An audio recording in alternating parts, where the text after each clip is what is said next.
This is The Poison Path Grimoire, written by Coby Michael and published by Destiny Books in 2024.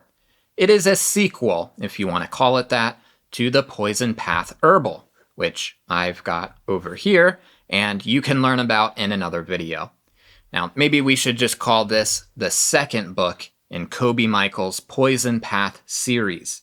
And just like I said about the Poison Path Herbal, I really love this cover. It's very similar to the cover of the first book, but the colors are darker and the whole motif has been changed slightly to better fit this dark herbalism, poison magic, and baneful allies vibe. If you don't yet know Coby, I've had him as a guest on my show twice now. Let me give you the short version here from the back cover. Coby Michael is an occult herbalist and magical practitioner who teaches about the ritual use of poisonous and psychoactive plants. All right, let's look inside and take a look at what this book has in store for us. On the first page, we have a bunch of praise here for the Poison Path Grimoire. I'm just going to go straight to the table of contents. There are 6 parts of this book, 6 different chapters. The first, Lingua Serpentis. That's Latin for tongue of the serpent, or adder's tongue, which is a plant. But here it's metaphorically referring to speaking the language of the poison path. If you're just starting out in this world of plants, you'll probably be noticing a lot of new words, new terminology.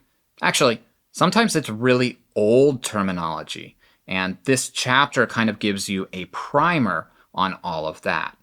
Chapter 2, Poisons in Context, tells you of some famous poisons and poisoners in history and mythology. Chapter 3, Venefica, is an explanation of some different, darker forms of plant magic like necromancy and vampirism, along with a description of some types of plants that are sympathetic to that type of work. Oh, and it's got a ton of Coby's recipes. Chapter 4, Dark Herbalism. It says walking through the shadow world, and when we say dark here, it's important to note that we aren't saying bad or evil, just things that aren't frequently explored, things that live in the shadow. Chapters 5 and 6 are where I feel the book really takes its title of Grimoire. These are the sections for botanical allies and for the formulary and ritual practicum.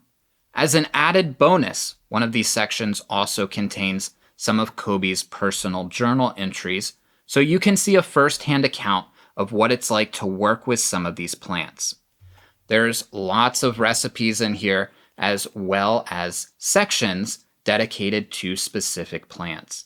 Now, some of those come with cautions, as you might expect, like henbane, or perhaps for poison hemlock.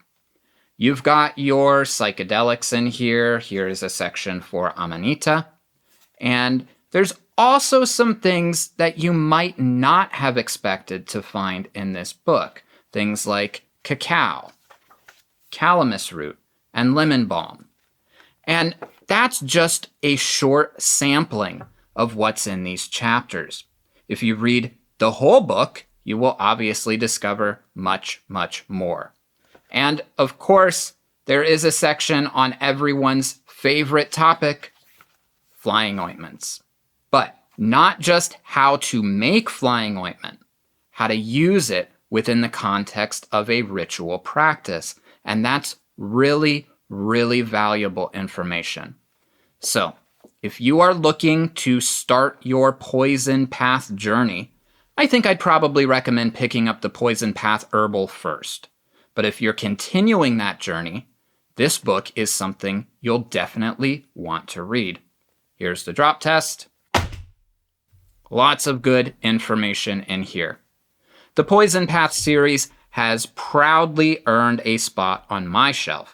There's a link below where you can grab a copy and make it a part of yours. And as always, once you do that, come back here and tell me what you think.